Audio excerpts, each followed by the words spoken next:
Want to progress with your stroke or hand recovery? Today I'm going to be showing you exercises for your wrist, hand, and fingers using everyday items that I found around my house. Coming up next. Hello everyone, Dr. Scott Thompson here, Doctor of Occupational Therapy and Director of Clinical Services here at Saebo Incorporated. Today I'm going to be showing you exercises for your wrist, hand, and fingers using everyday items that I pulled from my junk drawer, from my pantry, and even a couple things from my toolbox. And we're going to show you how to progress in your recovery from using no weight all the way up to an exercise that uses a 2-pound hammer. Now, these exercises are designed for people that have a fair amount of movement in their hands and the ability to perform grabs. So if you're barely or just starting out with movement in your hand, these exercises aren't going to be for you. However, if you click on this link here, it'll take you to our playlist that has other videos where I'm guaranteed you can find some exercises that will fit into your home exercise program. If you don't have a home exercise program, today is the day to start one. Maybe you can join me or check out that playlist for other exercises to help you get on your way to the road of recovery. Also, if you're right on the cusp of being able to do these, you might be able to use something that helps you extend your fingers or a glove that helps open your hand, maybe like the Saebo glove. You can put that on and do some of these exercises to help you progress and continue so that you can begin doing big sets and lots of exercise. And remember, the more exercise you do, the better the results. Don't forget to click the subscription link below so that we can give you more videos as we release them.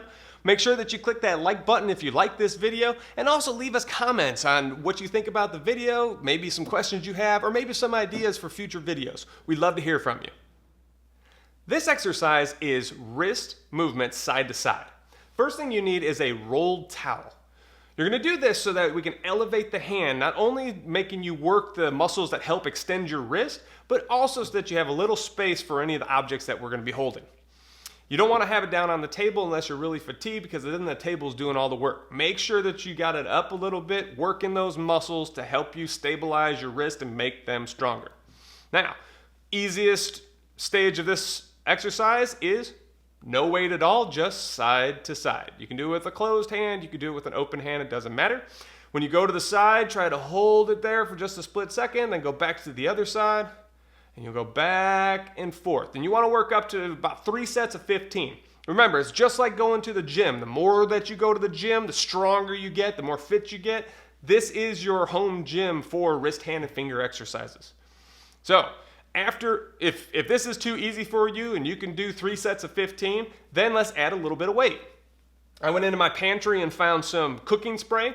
This can is 5 ounces. You could probably grab a little can of tomato paste, or if you have a tuna can or something like that. Tuna might be a little hard to hold on to, but something that's maybe 4, 5, 6 ounces, start using that weight.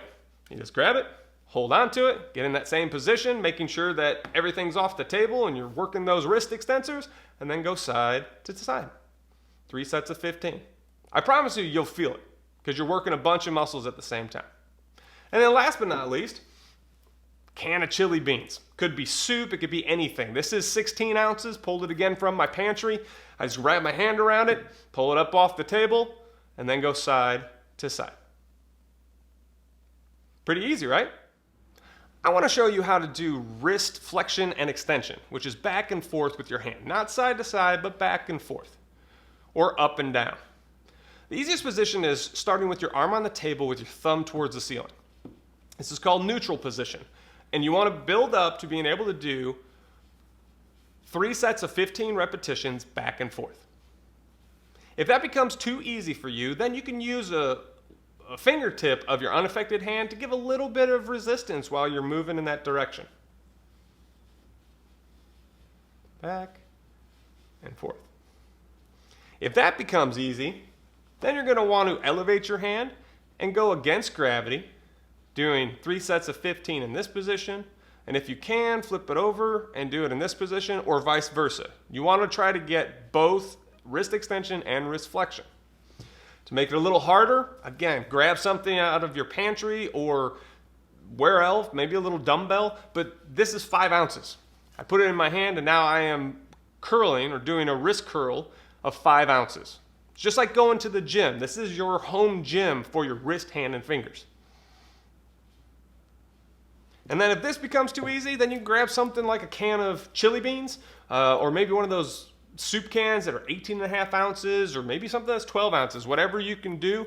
But build up to that 3 reps of 15, doing wrist extension.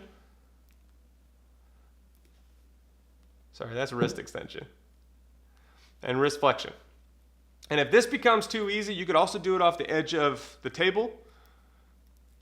You can see how much more range of motion I can get.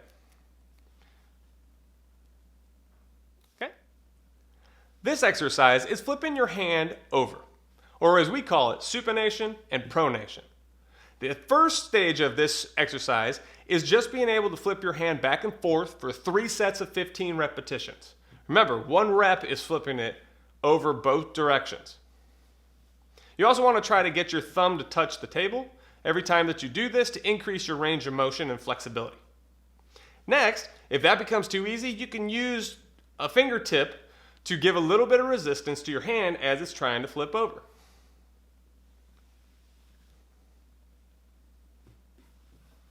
After that, you can grab something maybe 4, 5, or 6 ounces. This is a can of cooking spray that's 5 ounces. Grab it at the bottom and just rotate over. Or you can grab a heavier can like this 16-ounce can of beans and just rotate your hand back and forth. Now, if you're like me and you have a bunch of tools, you might be able to find different hammers in your toolbox.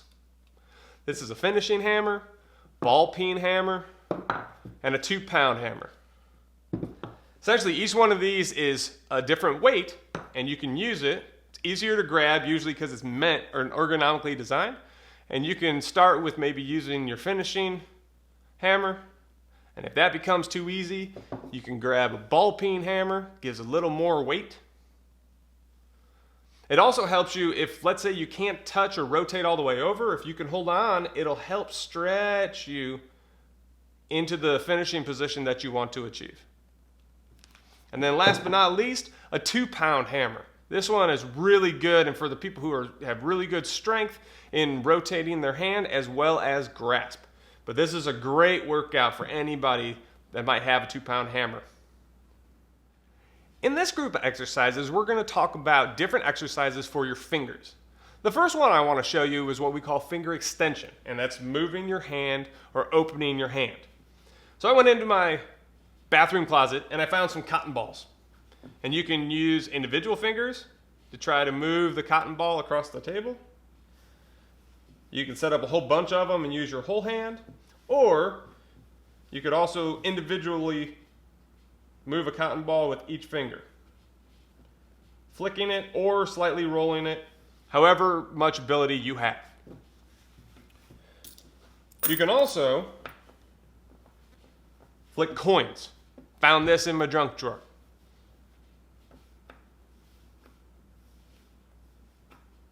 Or you can flick multiple, or you can put them all together. Just do that. See how many you can go across. Make a game out of it even. Next, I want to show you finger adduction and abduction, which means moving your fingers side to side. So you can put a coin underneath one finger and move it side to side. Put it on your thumb. Put it on any of your fingers and move them side to side. You can also put the coins under all of your fingers and do the movements at the same time. You're going to have a little more control, but this is a great way to test your ability. Next, we're going to work on finger flexion. And we're going to start with having a coin like this and using your whole hand to bring it into your palm.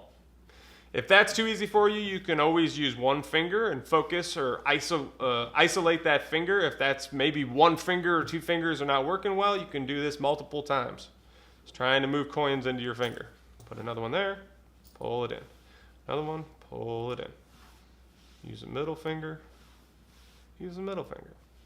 Pretty simple, right? How about if you want to do multiple repetitions, you can do it time like this, or you can try to grab multiple coins at the same time and bring them in. If you want to work on finger flexion and extension, or closing and opening your hand at the same time, I suggest using a piece of paper. You can crumple up the paper like this, and then if you want to extend it, You can push it flat again. Crumple and flatten. You can also do it on a washcloth. Put a washcloth out like this and pull in and then extend your fingers. Flexion and extension. Last but not least, if you have a little more ability, you can put all of your fingers onto coins and you can do flexion and extension. I hope you have enjoyed this exercise video for your wrist, hand, and fingers and found it very useful using everyday items like this, like quarters, cotton balls, a washcloth, paper, some stuff from my pantry, and an empty mason jar. I mean, pretty simple things to find around your house. Be creative, but do the exercise because you're gonna get better. Make sure that you subscribe to our channel or click the like below. Check out the links in the description, and also make sure that you comment. We can answer questions or give us some suggestions for some more videos that you'd like us to make. We're always here for you, trying to make it better and help you with your recovery. Because with Saebo, there is no plateau in sight.